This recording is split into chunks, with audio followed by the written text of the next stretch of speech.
Hey, eccentrics. Language learning has a lot to do with math. If you study for 1 hour a week, that is a grand total of 52 hours a year. More than 2 full days of language. But does that actually sound like a lot of time? Imagine instead we tried learning for an hour a day. Now we're getting 7 hours a week. In fact, that's 365 hours a year. At the same time, 7 hours a week means 7 hours out of 168, or 365 hours out of a possible 8,760. You're probably getting an idea of the problem. The US government has a school that trains diplomats on languages. They've been doing it for more than 70 years, so they have a lot of data. They group languages based on difficulty it would take for Americans to learn other languages. The easiest languages to learn to professional working proficiency include Danish, Romance languages like Spanish or Italian, and Dutch. For an average American, they'll need a minimum of 600 hours just for these easiest languages. For languages with a completely different alphabet system, like Mandarin, Arabic, or Korean, now we're talking about 2,200 hours minimum. And it generally works backwards too.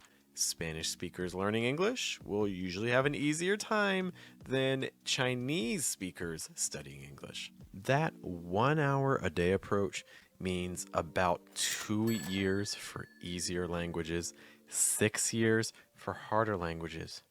1 hour a week means almost 12 years to learn an easier language and 42 years for the hardest.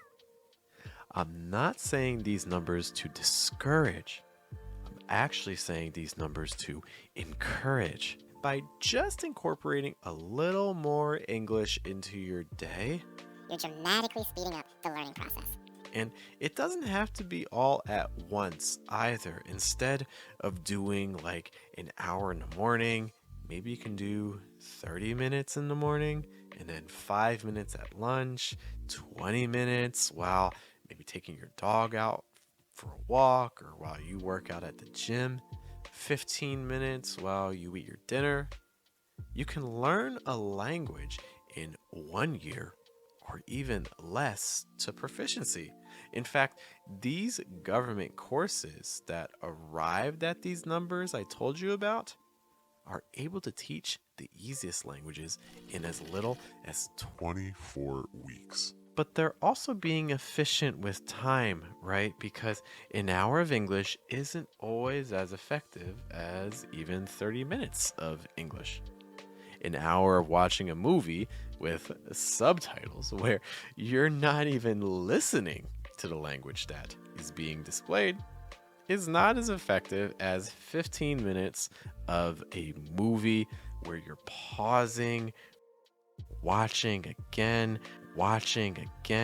trying to copy what the characters are saying. You're rewinding,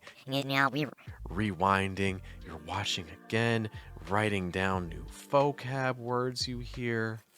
I have 10 techniques like these that I'm going to show you to help you become more efficient. But first, I want to give you an example of how efficiency makes your progress faster. This is a flashcard I made about 5 years ago before my son was born. I'll be honest, I have not studied this card since I made it because, if you don't know, having kids changes your priorities a little bit. But I can tell you that even after all of these years, I still remember this word, achero, even if I haven't looked at this card really once since I made it. Wouldn't you want to remember all the words you learned instead of forgetting them after a couple of days or weeks? The reason you're forgetting is because you don't have enough connections with the word you're studying. So, try to make a flashcard like this. This is just one strategy to start taking your language learning more seriously. What are some other ways to add a little more language into your life? Well, try these 11 things and see if they make an impact on your language learning. Switch your browsers, your home pages, and your apps into your target language. On your commute, listen to the language that you're studying. Use a site like meetup.com to find online events or classes in a country that speaks the language, even if you don't live in that country. Volunteer at colleges, universities, or exchange programs that are in your community where you can teach English speakers your language, especially beginners, because if they're beginners, you'll probably need to use English to help them out. Create one new vocab flashcard every day. Talk to your kids, family members, whoever in the language, even if your level is just B1 or B2. Write conversations with ChatGPT and other chatbots in the language that you're studying. Start your own YouTube channel, blog, vlog, or other form of content that uses your language to give you practice and actually make content. Use a site like udly.ai to record yourself speaking. Make a mistake goal.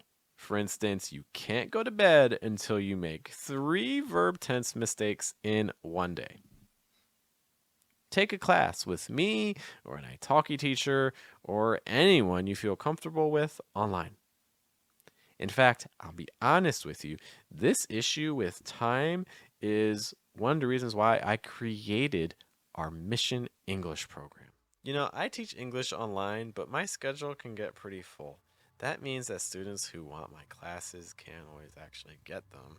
But they might want to maybe study with me 2 hours a week or 3 hours a week. But I just can't be there because my schedule's too full.